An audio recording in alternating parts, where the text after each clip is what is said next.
성경 말씀은 요엘 2장 12절, 13절, 2절 말씀입니다.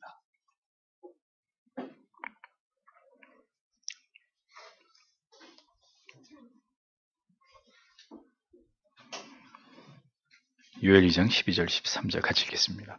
여호와의 말씀에 너희는 이제라도 금식하며 울며 애통하고 마음을 다하여 내게로 돌아오라 하셨나니 너희는 옷을 찢지 말고 마음을 찢고 너희 하나님 여호와께로 돌아올지어다. 그는 은혜로우시며 자비로우시며 노하기를 더디하시며 인애가 크시사 뜻을 돌이켜 재앙을 내리지 아니하시나니. 아멘. 오늘은 3장 중에서 회개 열매, 거룩한 삶, 죄의 고백과 씻음, 회개는 평생 계속됨, 이런 내용들을 설명하고 있는 16강에서 20장, 20항까지를 해설하도록 하겠습니다. 자, 16항. 믿음으로 말미암은 중생, 회개, 지금 회개를 집중적으로 칼빈이 성경을 통해서 우리에게 설명을 해주고 있는 부분입니다. 그래서 16항은 회개의 열매들에 대해서 이야기하고 있는데, 언제나 보면 그렇습니다. 무지한 신자들은 언제나 입버릇처럼 말하기를 그리스도께서 우리의 모든 죄를 다 사하셨기 때문에 이제 우리는 죄에 대해서 자유한 가운데 하나님의 크신 축복을 누리며 살아가기만 하면 되는 것이다. 이렇게 말을 합니다. 혹은 반대로 그리스도께서 모든 죄를 속하시고 죄의 지배에서 우리를 건져내셨음에도 불구하고 언제나 죄책감에 시달리면서 살아가는 이런 경우도 있습니다. 전자나 후자나 이 모두는 회개에 대한 올바른 성경적 이해의 부재에서 비롯되는 그릇된 신앙의 모습들인 거죠. 회개의 열매들은 그런 경박함도 또 끊임없는 정죄에 시달리면서 구원에 대해서 의심하고 회의함도 아닙니다. 그리스도로 말미암은 대속하심의 은혜는 언제나 신자 안에서 하나님을 경외하게 하고 사람을 향한 지치지 않는 사랑을 이어가게 하고 신자의 삶 전체에서 거룩과 순결함을 이루는 의무들을 이행해 나가게 만듭니다. 언제나 율법을 통해서 삶의 내용과 방향을 이해하게 될 때 신자는 회개의 필요성을 확실하게 이해하고 회개의 결과물들을 더 분명하게 드러내게 되어 있습니다.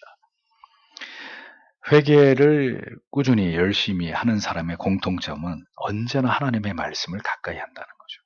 하나님의 말씀을 펼칠 때마다 죄가 드러나고 우리의 무지가 드러나기 때문에 그런 진리에 대한 깊은 깨달음은 반드시 우리를 기도의 자리로 내몰게 돼 있거든요. 우리의 죄를 다루도록 우리 안에서 거룩한 의지를 만들어낸단 말입니다. 그러니까 말씀을 펼치는 사람은 말씀 속의 모든 하나님의 율례와 법도를 통해서 자기의 죄를, 인간의 허물을 보면서 계속 자기를 부인해 나갈 수 있는데, 성경을 전혀 알지 못하는 사람은 자기 자신이 대단히 하나님 앞에 문제없이 살아가고 있다고 생각하는 오만에 빠진단 말이죠. 그런 사람이 진실되게 하나님 앞에 회개하는 삶을 이어갈 수 있겠습니까? 불가능한 이야기죠. 성령은 율법을 통해서 우리의 죄를 발각되게 하시고 신자가 지켜야 될 규례들을 생각나게 하심으로 양심의 고발을 통해서, 양심의 고통을 통해서 회개의 자리로 나아가도록 이끄십니다. 마음이 수반되지 않은 의식적인 회개나 외형적인 일시적 삶의 돌이킴이 진정한 회개가 될 수 없음을 성경 속에서 하나님의 사람들이, 선지자들이 통렬하게 지적하고 있습니다. 그러니까 언제나 회개는 뭐냐? 마음 깊은 곳으로부터의 자신의 죄에 대한 자각에서 시작된다는 거죠. 그래서 요엘 2장 13절에는 너희는 옷을 찢지 말고 마음을 찢어라. 야고보서 4장 6절에 죄인들아 손을 깨끗이 하라. 그 다음에 두 마음을 품은 자들아 마음을 성결하게 하라. 회개의 출발점은 마음에서부터, 그 사람의 영혼에서부터 시작돼야 된다는 거죠. 언제나 하나님이 원하시는 것은 하나님을 향한 진실된 마음이라는 겁니다. 언제나 우리의 마음이 정결되고 주의 보혈로 깨끗게 되지 않고는 어떤 하나님의 뜻을 이룰 수도, 그런 하나님의 뜻을 이루려고 하는 마음도 그 사람 안에 깃들 수 없다는 겁니다. 마음의 은밀한 더러움을 씻어내지 않고 우리의 마음에 하나님의 거룩한 제단을 쌓을 수 없다고 칼빈이 분명히 얘기하잖아요. 회개에 필요한 우리 자신을 낮추기 위한 또 다른 특정한 행위는 바울이 말하는 우리의 자신의 죄를 바라보고 그것을 벌하게 함과 탄식과 눈물과 화려한 장식들을 다 삼가하는 것, 쾌락을 버리는 것 등의 행위들이 참된 회개의 수반되기도 한다고 이야기합니다.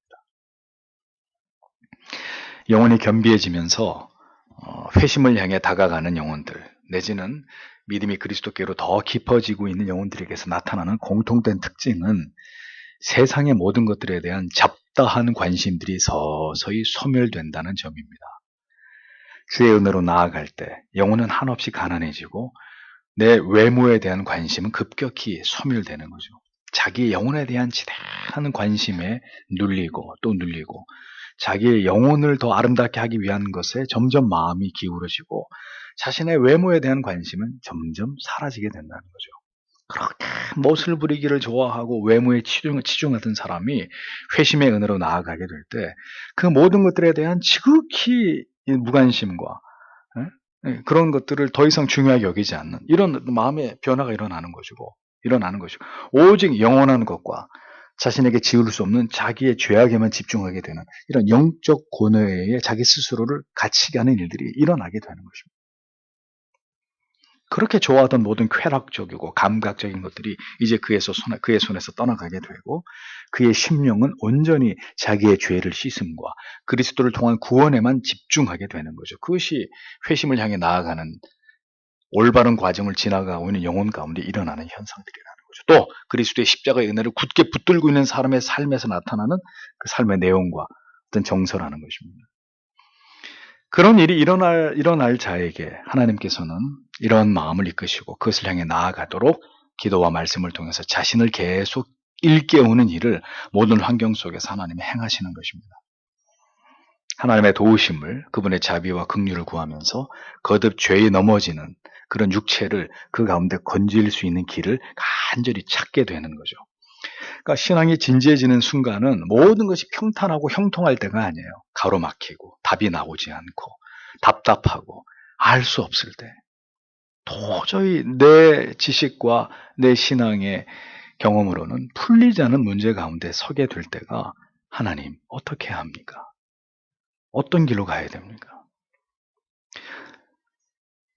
그러한 기회가 정말 하나님의 자녀들에게는 이 무지를 뛰어넘을 수 있는 어떤 기회가 되기도 하고 반대의 경우는 영적인 깊은 침체의 나락에 떨어져서 신앙의 자리를 이탈하게 되는 경우가 되기도 하고 그러니까 똑같은 가로막힘, 답답함, 영적인 혼란, 무기력이 찾아오지만 하나님의 사람은 그렇기 때문에 더 간절히 하나님께로 나아가고 하나님의 말씀과 기도 안에서 답을 찾으려고 하는 쪽으로 반응하는 것이고 그렇지 않은 사람은 반대로 끝없이 무너져 내리고 미끄러지는 쪽으로 내려가게 되는 거죠. 아무튼 하나님은 뭔가 우리의 영혼에 중대한 일들을 변화를 일으키실 때 우리의 가는 길을 이렇게 가로막으시는 일들을 행하십니다. 아무 문제가 없었는데 문제가 생겨나는 내 영혼 속에 자꾸 어떤 문제가 생겨나는 쪽으로 하나님 우리를 끌고 가시는 거죠. 참회가 일어날 때 그 영혼은 이제 하나님의 뜻을 거슬러 살아온 세월이 얼마나 추악하고 부끄러운지를 알게 되고 지극히 자신이 낮아져서 마치 버러지처럼 자기를 여기게 되는 온전한 겸손의 마음을 갖게 되면서 하나님의 긍휼과 자비하심을 온전히 바라고 의지하는 자가 되어지는 것입니다. 그래서 회심을 향해서 나아가는 가운데 이 회심의 시기가 굉장히 근접했다는 증거는 그의 마음이 아주 낮아졌다는 거예요. 전에는 모든 것에서 즐거움을 맛보고 그렇게 살아가는 것 자체가 즐겁고 뭐 별 생각이 없었는데 이제는 그런 모든 것들이 다 그의 관심의 시야에서 사라져버리고 이제 자기의 죄 아래서의 비천함, 한없는 자기의 무능, 그리고 하나님의 심판에 대한 두려움, 죄의 저주에 대한 공포, 죽음에 대해서 아무 준비가 되어 있지 않은 자기 자신에 대한 이 영적인 헐벗음, 이런 것들이 굉장히 중요한 이슈가 되어서 그것에 한없이 눌리는 마음을 갖게 되는 거죠.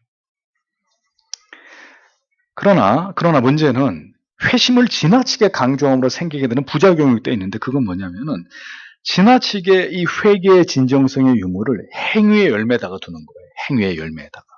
그러다 보면 육체를 제어하는 일을 지나치게 강조하게 되고 그 행위에만 결과적으로 회개한 사람의 행위에 대해서만 열심을 품게 만드는 부작용을 일으킵니다. 그래서 여러분 보십시오. 가톨릭에서 속죄를 위해서 고행을 하거나 더 높은 신앙의 경지로 나아가기 위해서 자기를 스스로 학대하는 이런 행위를 보십시오. 심지어 개신교 안에서도 고난주간이라고 해서 금식을 강요하고 그래서 그것으로 죄를 스스로 인위적으로 참여하게 만드는 이런 부질없는 경우들이 전부 다 여기에 속하는 것입니다. 행위만 강조하고. 금식했어? 성경 고난주간에 몇 장 읽었어?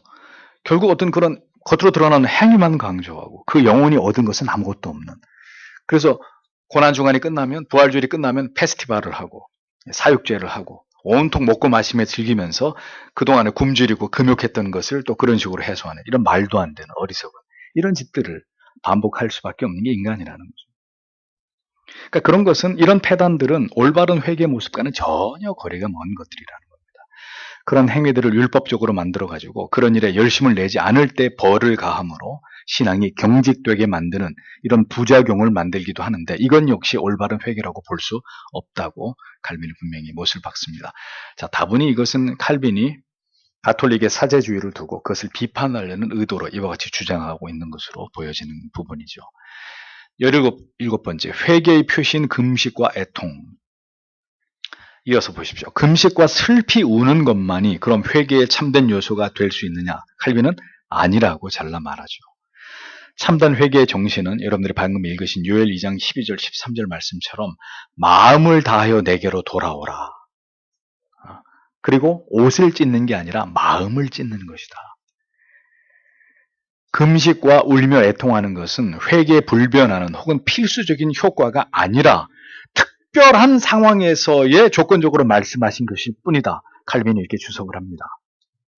그러니까 유대인들은 회개의 전통 속에 어떤 행위를 갖습니까? 회개할 때 엄청난 하나님의 재난 앞에서 요엘 선지자가 하나님의 진노하심에 대비하는 차원에서 금식과 애통을 선포하잖아요. 보통 이제 유대인들은 회개 그러면 배옷을 입고 옷을 찢으면서 제 위에 앉아서 제를 뒤집어 쓰고 애통하면서 이렇게 회개를 한단 말입니다. 근데 그것은 외식적인 거라는 거죠. 그런데 때로는 속으로 깊은 회개와 더불어서 겉으로도 그 특별한 죄에 대한 슬픔을 드러내야 될 때도 있단 말입니다. 그러니까 단순한 회개가 아니라 하나님의 타오르는 진노의 불꽃으로 인해서 심각한 하나님의 심판과 재앙이 임박하고 있다는 걸 느낄 때는 금식과 애통이 아니라 그보다 더한 것으로도 우리의 이 슬픔과 애통과 탄식이 드러날 수 있는, 또 드러나야 되는 거죠.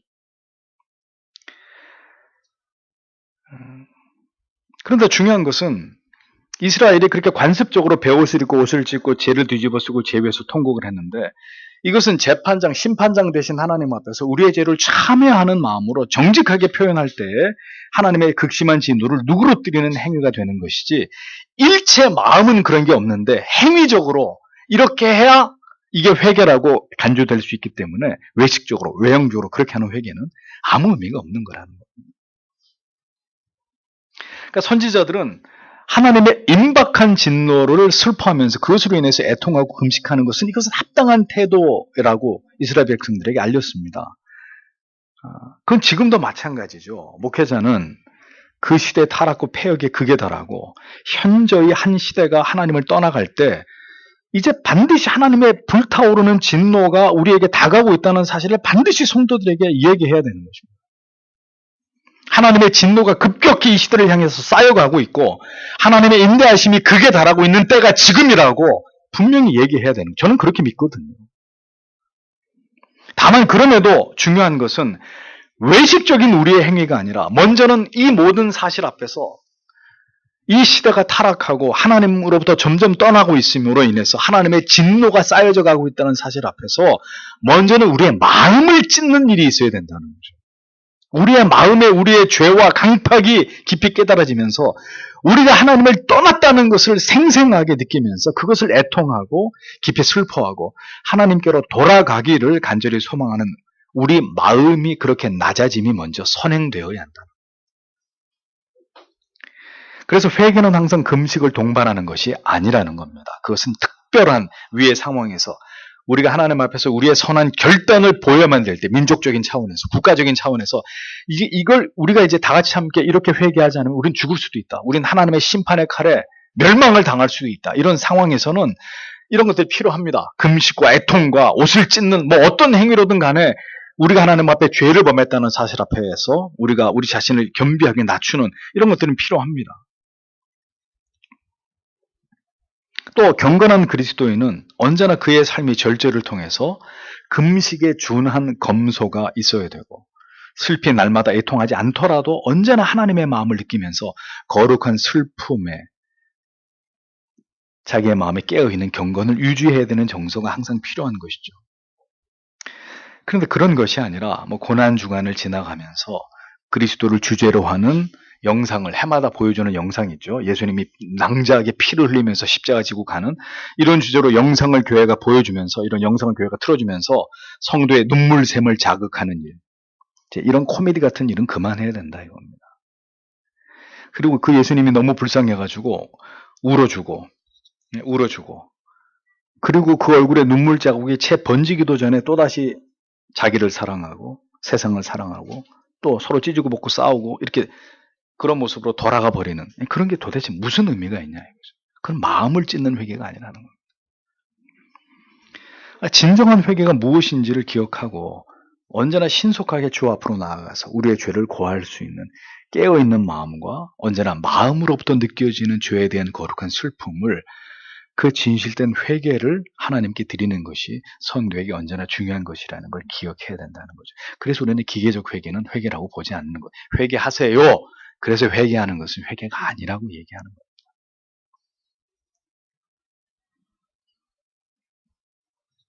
정말 하나님이 주시는 은혜 앞에서, 진리의 깨달음 앞에서, 그 하나님의 무한하신 사랑 앞에서 오늘의 나의 삶의 모습이 너무나 초라하고 너무나 하나님 앞에 죄스러워서 고스란히 그 마음이 그것을 느낌으로 인해서 하나님 앞에 슬피 울고 가슴을 치면서 예수여 나를 불쌍히 여겨달라고 하는 그런 기도와 기적인 회개, 그냥 회개해야 된다는 의식 속에서 자기가 뭘 그렇게 잘못하는지도 모르면서 입으로만 그렇게 하는 회개, 아무 의미 없는 거라는 거죠. 회개에 합당한 정서를 간직하는 것은 그래서 성도에게 무엇보다도 중요한 것입니다. 경건한 삶을 살아가고 하나님과 동행하는 것을 기뻐하는 성도들만이 언제나 발생한 죄에 대해서 즉각적인 마음을 쪼개는 회개로 즉각 하나님 앞으로 나아갈 수 있는 이런 신속함을 유지할 수 있는 것이죠. 하나님과 멀어져 있는 사람은 엄청난 죄를 저지르고도 그 죄가 저질러졌다는 사실조차도 인지하지 못하고 그게 계속 죄가 눈덩이처럼 불어나고 있는데도 그것을 하나님 앞에 가지고 나가서 회개할 마음을 갖지 못하는 것입니다. 그래서 영적인 깊은 침체에 빠져드는 거죠. 우리가 날마다 하나님의 말씀을 먹고 기도와 말씀에 깨어 있어야 되는 이유는 그렇게 우리의 영혼이 고도로 민감함을 유지하고 있어서 언제나 죄를 죄로 정확하게 인지해서 하나님 앞에 그것을 가지고 회개의 자리로 나아가게 하기 위함입니다. 그것을 잊어서는 안 되는 거죠. 그러한 회개, 진실된 회개가 하나님이 기뻐하시는 회개입니다. 18번째, 일상적 회개와 특별한 회개. 회개를 금식이나 애통의 외형적인 행위에만 적용시키면 참된 회개의 의미에서 벗어나게 됩니다. 회개는 죄의 책임을 고백하고 형벌과 정죄를 피하게 해달라는 그런 강구가 아니라 오히려 하나님께로 돌아서서 어떤 처벌도 달게 받기를 원하고 다만 하나님과의 관계가 무너지거나 깨어지는 것을 원치 않음에 간절하고 진실된 고백이 회개입니다. 베옷을 입고 제에 앉아서 회개하는 유대인들의 정통적인 방식의 회개는 위중한 죄로 인해서 하나님의 진노하심 앞에서 우리가 우리 자신에 대한 혐오와 깊은 통회를 드러내는 증거의 의미, 그 이상은 될 수 없는 것입니다. 이러한 행위가 단회적이고 형식적이고 마음이 동반되지 않은 순간의 감정에 지나지 않는 것이라면 그것은 진정한 회개와 무관한 것이 되고 마는 것입니다. 그래서 가장 추악한 회개는 우리의 회개를 사람들에게 드러내서 그들로 하여금 가식적인 회개의 증인으로 삼으려고 하는 그런 회개입니다. 회개는 즉각적이고 신속하게 이루어져야 됩니다. 숨기고 감추고 시간을 지연시킬수록에 그 회개는 참된 회개로부터 멀어질 수밖에 없습니다.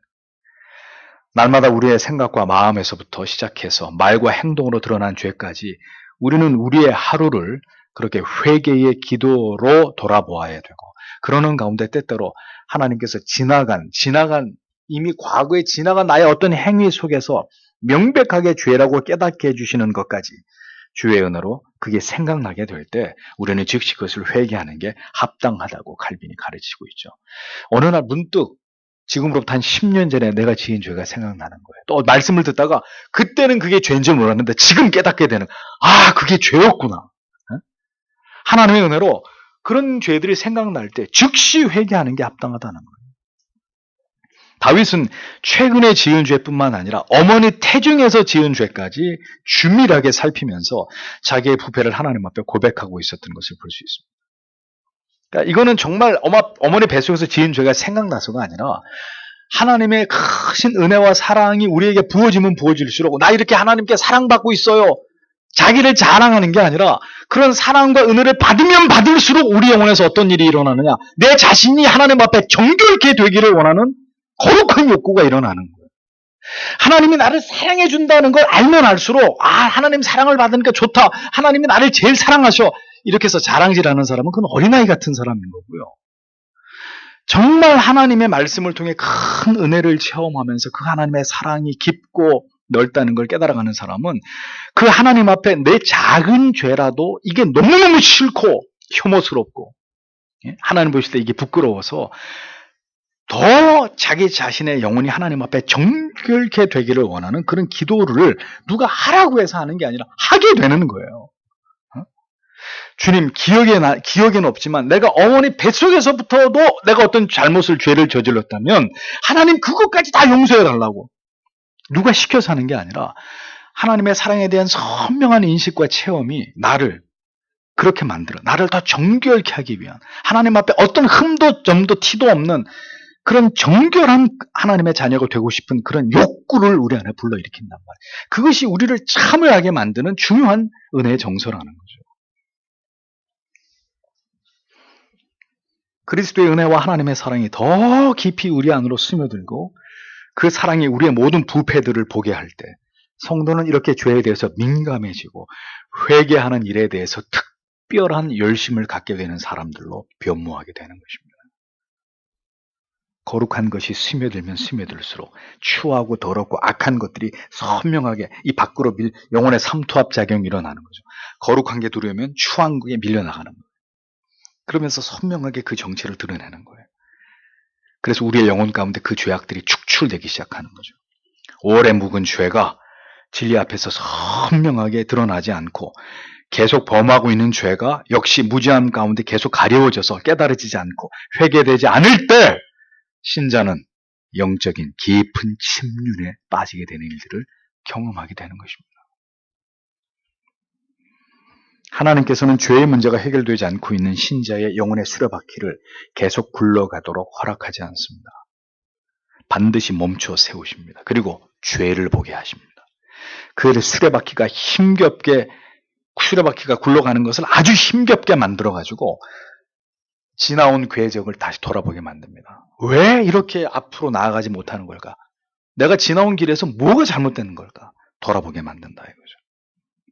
잘 가고 있는 것인지 무엇이 잘못된 것인지 깊이 살피게 만드는 것이죠.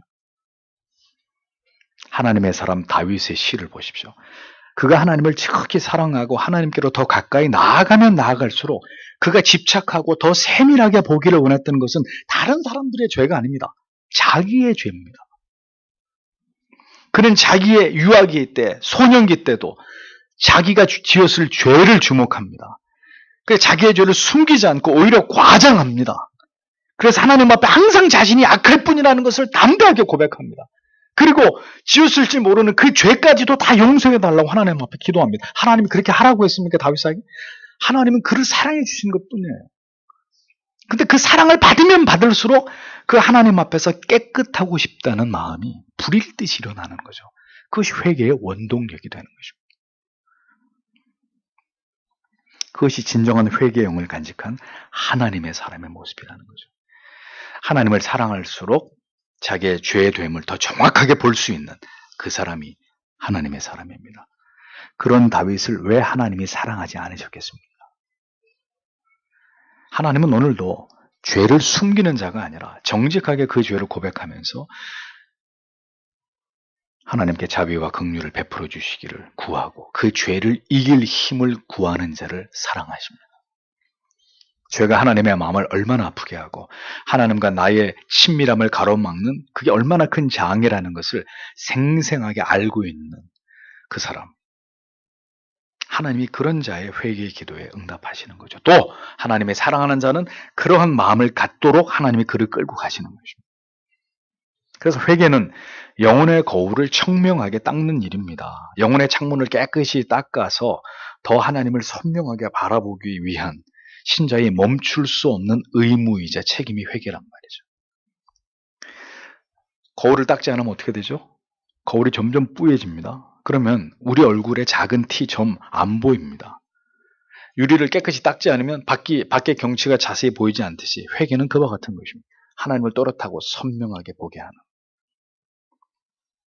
우리가 진정으로 우리 죄로 인해서 탄식하고 우리 죄악을 애통함으로 하나님의 용서와 회복을 찾고 구할 때 비로소 우리가 영적으로 깨어있는 상태에 있다는 것을 확인하게 되는 것입니다. 영적으로 죽은 사람의 삶에는 기도가 사라집니다. 기도가 사라진 곳에는 간절한 탄식과 애통이 있는 회개가 존재할 리가 만무합니다. 그렇게 영혼이 서서히 숨을 거두어가는 것이죠. 깊은 나락으로 추락하는 것입니다. 성경이 우리에게 거듭 회개를 말씀할 때 그 회개는 아직도 하나님을 알지 못하는 불신 가운데 있는 사람에게 돌이켜 회개하라는 것과 하나님을 향한 배반의 행위로 영적인 죽음의 상태에 있는 자들에게 촉구하는 회개를 말하는 것만은 아닙니다. 그런 심각한 경우의 회개뿐만 아니라 우리가 범하는 여러 가지 불순종과 육체의 유혹을 죽이는 일 또한 우리가 매일매일 하나님 앞에 추구해야 되는 회개가 되는 거죠. 우리가 날마다 기억하고 우리 자신을 돌아보아서 회개해야 될 그런 영역들은 뭔가 심각하게 중요한 문제뿐만이 아니라 크고 작은 모든 문제에 있어서까지도 다 포함되는 부분들이라는 겁니다. 언제나 육체를 죽이는 우리를 스쳐 지나가는 그런 죄들이라도 발본색원하고 이러한 죄들을 회개하는 일을 소홀히 하게 되면 결국 죄는 눈덩이처럼 불어나고 우리의 영혼이 급격히 뒤로 물러나는 일들은 시간 문제가 되는 거예요. 영적인 침체는 큰 죄를 범해서 하루아침에 이렇게 굴러떨어지면서 영적으로 추락하는 게 아니에요. 늘 짓고 있는데 그게 죄라고 느끼지 못하고 있는 가운데 계속 저질러왔던 죄. 그건 육체의 게으름이 될 수도 있고 어떤 끊지 못하고 있는 사소한 죄가 될 수도 있어요. 근데 그것을 깨닫지 못하고 계속 그걸 방치하게 되면 영혼이 점점 수면 밑으로 가라앉는 거죠. 그래서 항상 하나님 앞에 깨어 기도하면서 내 죄를 보게 해달라고, 하나님과 어긋난 부분이 무엇인지를 깨닫게 해달라고. 그래서 여러분 오늘도 우리 소위를 문답 공부하면서 말씀드렸지만 주기도문에 어떤 기도의 내용이 있습니까? 우리를 시험에 들게 하지 마옵시고 우리를 유혹에 빠지지 않게 하옵시고 다만 악에서 구하옵소서. 우리는 몰라요. 뭐가 유혹인지 악이 어떻게 다가오고 있는지 모른다고요. 그러니까 매일의 그 기도가 우리 영혼을 보호하는 보호막이 되는 거죠. 그러니까 매일매일 하나님 앞에 하나님 오늘도 유혹에 들지 않도록 생각과 보는 것과 먹는 것과 말과 내 걸어다니는 나의 모든 행위, 나의 하루의 24시간을 통해서 유혹이 내게 움습하지 않도록 그리고 악이 나에게 근접하지 않도록 늘 하나님 앞에 그 기도를 드리는 거죠. 그럴 때 어떤 유혹이든 어떤 악이든 그 정체를 딱 드러내면 우리가 그걸 빨리 알아차릴 수 있는 것입니다. 빨리. 그러니 치명적인 유혹에 무너지기 전에 돌이켜보면 신자는 죄라고 여기지 않았던 수많은 죄에 이미 패배하고 있었다는 것을 깨닫게 됩니다. 큰 거에 와장창 무너지지만 그렇게 와장창 무너지기 전에 이미 작은 것들의 무수한 패배가 있었다는 거죠.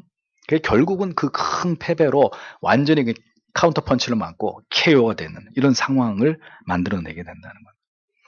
일상적인 회개에 실패하면 결국 제 위에 앉아서 옷을 찢고 죄를 뒤집어 쓰고 금식하고 부르짖어야 되는 특별한 회개의 자리까지 나아갈 수밖에 없는 일들이 일어나게 된다라는 것을 기억하셔야 합니다. 회개는 평생 성도에게 멀리 떨어질 수 없는 영적인 과제이고 이 과제를 가장 성실하게 수행하는 사람의 영혼이 언제나 새털처럼 가벼울 수 있다는 것을 우리는 절대로 잊지 말아야 하는 것입니다. 19번째, 회개와 죄사함. 세례 요한은 선포하기를 회개하라 천국에 가까이 왔느니라 라고 백성들에게 회개를 촉구하면서 먼저 그들 자신이 죄인이고 하나님 앞에 정죄받은 존재라는 것을 명시했습니다. 그로 인해서 그들이 온 마음으로 육체를 죽이고 성령 안에서 새롭게 되기를 사모하게 했습니다.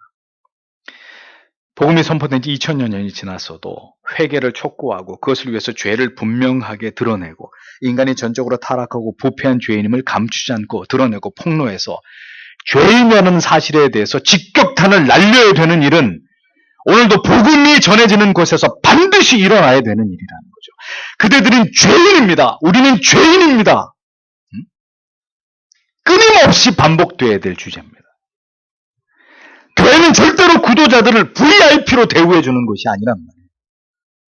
죄인임을 적시하고 그것이 온 몸으로 마음으로 깨달아지기까지 죄를 선포하고 그리스도 앞에 소망 없는 존재라는 것을 이야기해서 그리스도 앞에 겸손히 무릎을 꿇기를 종용하는 것이 그래야 당신이 사는 길이 열린다고 영생이 당신에게 열리는 것이라고 말해주는 것이 교회여야 되는 것입니다. 오늘 정신 나간 미친 교회들이 어서 오십시오. 잘 오셨습니다. 정말 당신은 하늘나라의 VIP고 이제 하나님이 당신에게 복을 주십니다. 복음이 아니란 말입니다. 복음. 그 맨날 우리는 세상에서 이렇게 신자로 살면서 얼마나 스트레스 받고 힘든데 그 교회만 가면 맨날 죄 얘기만 하냐고. 위로를 못 해줄 망정.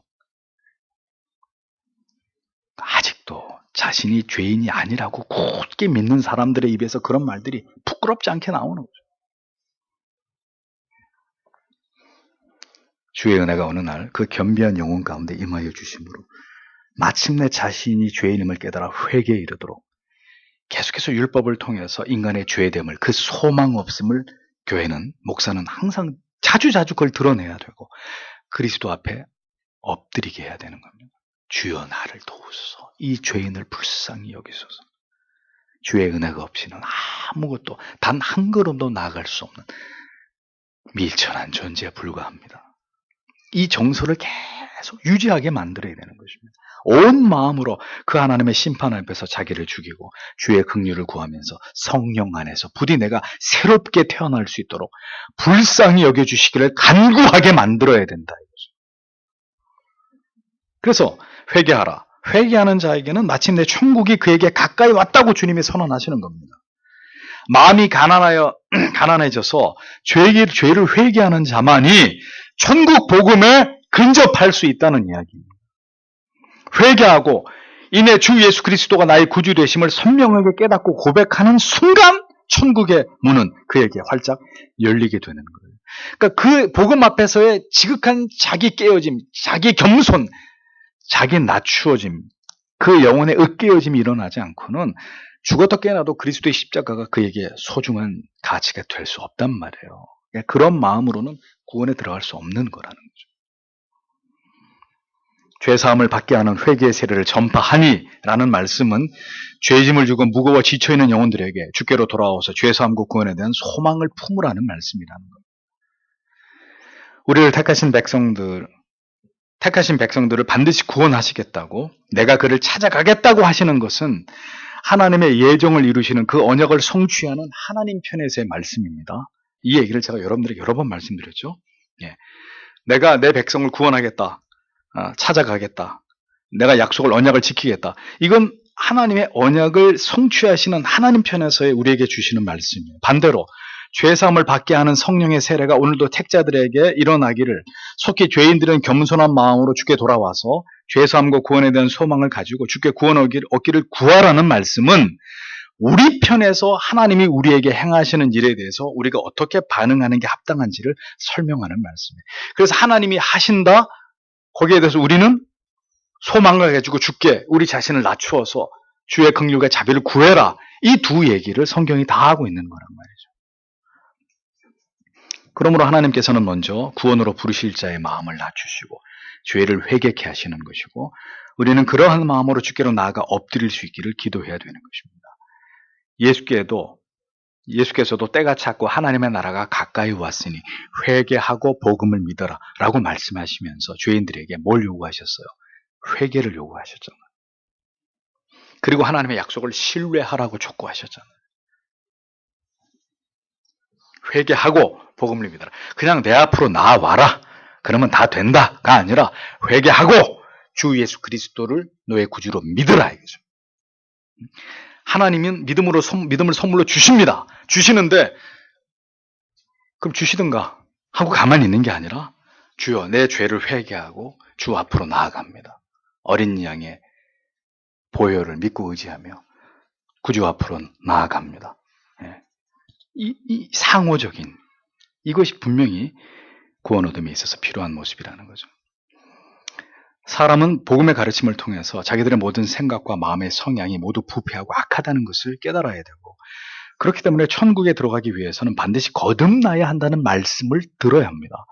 그로 인해서 죄를 슬퍼하고 지옥에 떨어질 것에 대한 두려움이 그를 참된 회개로 이끌고 마침내 그리스도가 나의 구주이심을 고백하게 될 때 이신칭의의 복음의 능력으로 말미암아 죄사함이 선포되는 것입니다. 모든 구원이 일어나는 과정에서 반드시 일어나야 되는 일인 거죠. 참된 회개함이 없는 곳에는 그래서 진정한 죄사함의 기쁨이 존재할 수 없는 것입니다. 그래서 회심을 했느냐 안 했느냐 간단하게 알 수 있어요. 죄사함 받은 것에 대한 기쁨이 있습니까? 예수 그리스도의 십자가에 대한 그 감격이 그대에게 있습니까? 그러니까 죄사함의 참된 회개함이 있어야 그 죄사함의 참된 기쁨을 느끼고 그것을 고백할 수 있는데, 참된 회개가 없으니 죄사함에 대한 참된 기쁨도 없는 거예요. 그러니까 맹숭맹숭한 거죠. 따라서 참된 죄사함에 그리스도의 구속하심으로 인한 감격이 없는 자에게 참된 회개는 일어날 수 없는 것이고, 참된 회개가 없었기 때문에 그리스도의 십자가의 구속의 감격과 은혜는 전혀 경험되지 않는 관념에 머무를 수밖에 없는 일들이 일어나게 되는 것입니다. 회개를 일으키시는 하나님의 은혜의 결과가 죄사함이기 때문에 회개와 죄사함은 구분될 수밖에 없다는 것을 우리가 올바로 이해할 필요가 있는 것이라는 겁니다. 많은 사람들이 교회를 다니고 있지만 십자가의 구속의 은혜에 대해 그 감격에 대해서 몰지각한 것은 구원에 이르는 참된 회개가 그 영혼 가운데 일어나지 않았기 때문에 비롯되는 것이다.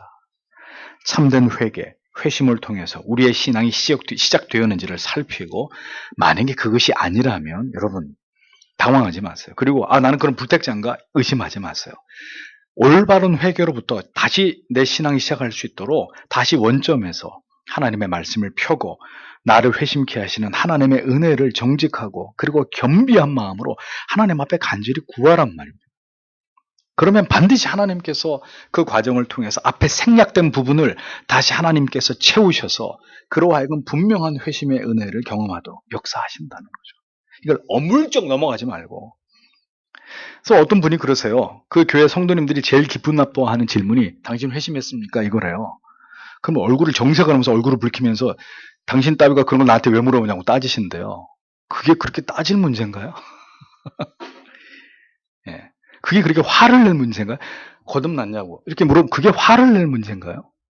그걸 왜 화를 낼까요? 안 했으니까. 회심 안 했으니까. 예. 자기가 중생 안 했기 때문에 불쾌한 거잖아요. 그게 왜 불쾌할까요? 20번째, 성도의 회개는 평생토록 계속됨. 그리스도를 깊이 알게 되고 그 십자가의 구속의 은혜에 감격하게 되는 시점은 우리가 죄인임을 깨달아 깊이 우리의 죄를 미워하게 되는 시점과 일치합니다. 주님의 은혜는 반드시 자기의 죄로 인해서 깊이 고통하고 탄식하고 수고하고 무거운 율법의 짐을 지면서 굶주림과 목마름을 당하고 슬픔과 불행에 시달리는 죄인들에게 드러난다고 칼빈이 말합니다. 기가 막히죠. 주님의 은혜가 아주 지극히 평탄하고 고요한 아주 푸른 풀밭을 뿔피리를 불면서 가벼운 마음으로 걸어갈 때 임하는 게 아니라 죄로 인해서 깊이 고통하고 탄식하고 수고하고 무거운 율법의 짐을 지면서 이 죄의 문제가 도저히 해결이 안 돼 괴로워하면서 참된 진리에 굶주리고 목마름을 당하고 그리고 까닭 모를 이 세상에서 슬픔과 불행에 시달리고 있는 죄인에게 주님의 은혜가 찾아온다는 거예요.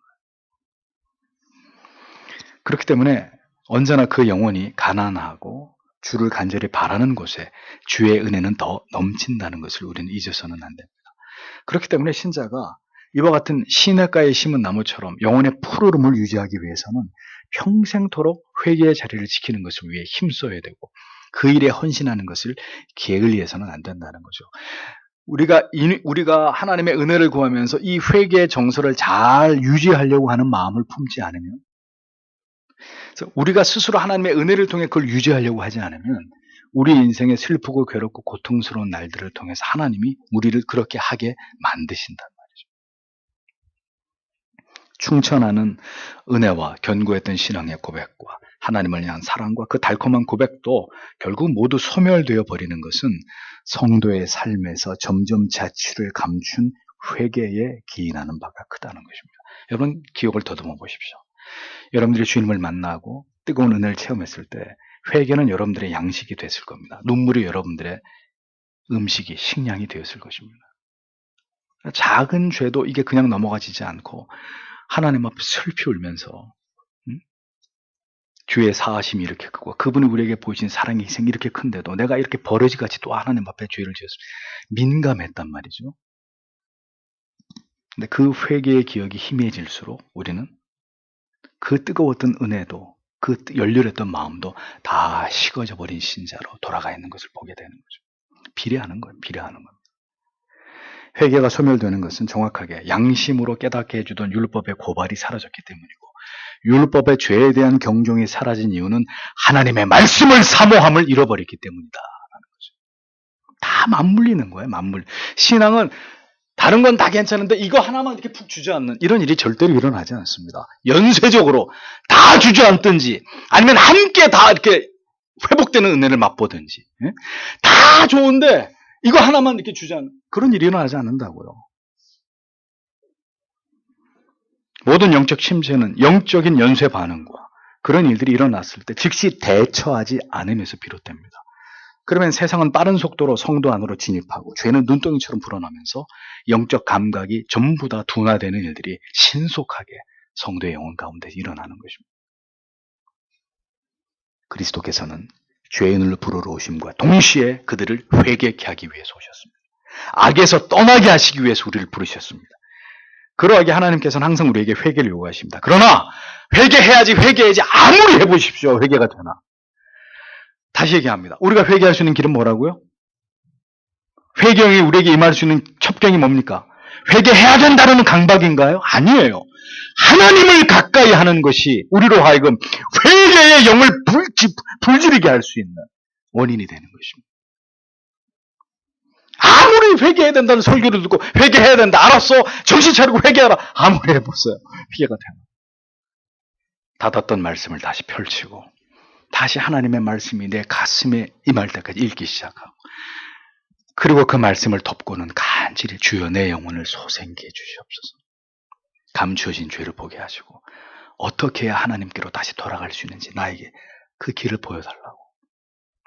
그런 날이 하루 이틀 쌓여갈 때 다시 메말랐던 은혜의 샘이 터쳐지고 그 활활 쏟아져 들어오는 하나님의 은혜를 통해서 해갈이 되는 이런 은혜가 일어나는데 이것은 긴 인내가 필요로 하는 일이란 말이죠.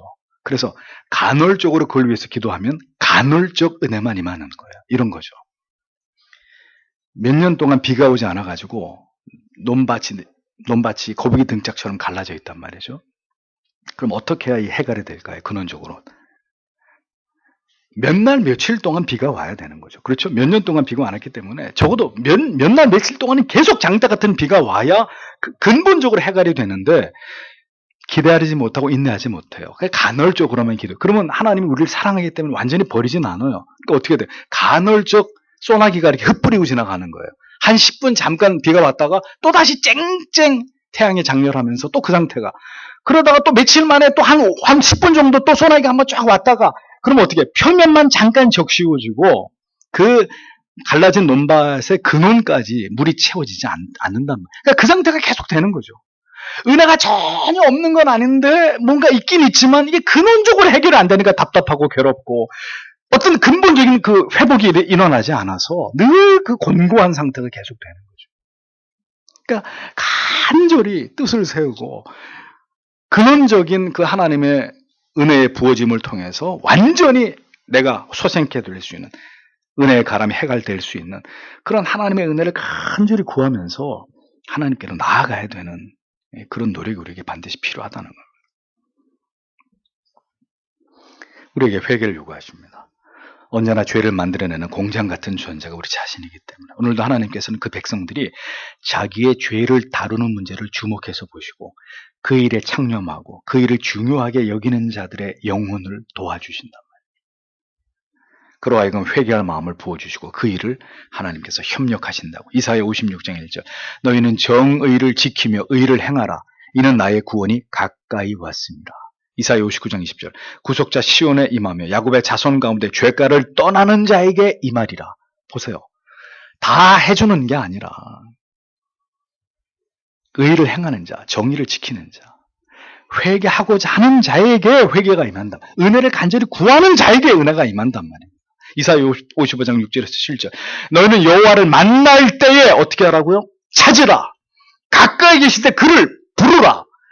악인은 그의 길을, 불의한 자는 그의 생각을 버리고 여러분의 생각을 버리란 말입니다. 버려주세요. 버려줄 때까지 저는 기다릴 겁니다. 아니고 버리라. 이게 악한 생각이라는 걸 알고 버리라. 여호와께로 돌아오라. 그리하면 그가 긍휼히 여기시리라. 알고 있잖아요. 길을 알고 있잖아요. 알고 있으면 주여 그 길로 가겠나이다. 나를 도와주십시오. 그 길로 가는 내 발걸음을 더 가볍게 해주시고 이 마음을 내 안에서 더 증대시켜 주십시오. 저는 죽으면 죽었지 이 반대로 가지 않고 주께로 갈 것입니다. 너희는 여호와를 만날 때 찾으라. 가까이 계실 때 그를 부르라. 악인은 그의 길을, 불의한 자는 그의 생각을 버리고 여호와께로 돌아오라. 그리하면 그가 그 모든 자들에 대해서 긍휼을 베푸신다. 회개는 죄사함의 방편이나 회개하는 자의 공로 때문에 우리가 용서함을 받는 것이 절대로 아닙니다. 주께서 회개할 마음을 주셔서 그 영혼을 불쌍히 여기시기로 하셨기 때문에 하나님께 그 은혜를 받은 자들의 결말이 무엇임을 우리에게 보여주는 거예요. 그러므로 성도는 이 육체라는 감옥에 있는 동안에는 끊임없이 부패한 본성의 악들과 싸워야 되고 우리의 기질과 싸워야 돼요. 우리의 기질이 여러분 개인적으로 좀 우울하신 분이 어두운 분이 계세요? 나는 원래 이렇게 생겨 먹었어. 그게 아니라 악들과 싸우고 우리의 기질적인 이 어둠들, 하나님께로 가까이 가지 않으려고 싸워야 된다고 칼빈이 얘기합니다. 너의 기질과도 싸워라. 하나님이 날 이렇게 만들어 놨으니까 뭐 잡아먹든 마음대로 하십시오. 그게 아니라 내 안에 있는 이런 기질들, 우리의 악들, 우리의 존재하고 있는 이런 어떤 죄로 인해서 깨어져 버린 이런 우리의 모습들에 대해서 이것을 하나님 앞에 날마다 구하면서 그것에 대한 회복을 구하라는 거죠. 싸우라는 거예요. 하나님의 영이 우리 속에서 완전히 다스리기까지 육체를 죽이는 노력은 신자에게 끊임없이 이루어져야 될 일이라고 칼빈은 분명히 못 받고 있습니다. 하나님의 때가 되면 다 해결된다고 생각하면서 자기 구원의 문제를 방치하고 있는 사람은 그 사람은 신앙이 아니라 미신에 사로잡혀 있는 사람이고 지극히 어리석음 가운데 있는 사람일 뿐입니다. 우리가 전적으로 무능하고 부패한 존재인 것을 안다면 날마다 그 가운데서 헛바퀴 도는 쳇바퀴 도는 삶을 살아갈 것이 아니라 하나님께로 달려가고 간절히 그분을 갈망하면서 내게도 구원의 은총이 임하기를 사모하면서 회개하는 일에 우리의 마음을 두는 것에 우리가 하나님 앞에 최선을 다해야 합니다. 그리고 마음을 거기다 고정하고 하나님이 말씀을 통해서 나의 영혼을 그렇게 되어져 가도록 이끌어 주시기를 구해야 되는 거죠. 하나님이 반드시 그의 영혼 속에서 놀라운 일들을 이루어 가십니다. 그렇게 하신다고 약속하셨잖아요. 부디 우리의 영혼이 죄를 혐오하고 의에 사로잡히고 하나님의 형언할 길이 없는 사랑에 붙들려서 참된 구원과 생명에 이르고 그것이 날마다 우리 마음에서 더욱 커져가는 그런 은혜를 간절히 소망하고 그 은혜를 경험하며 살아가는 하나님의 자녀들 되시기를 축복합니다. 기도하겠습니다.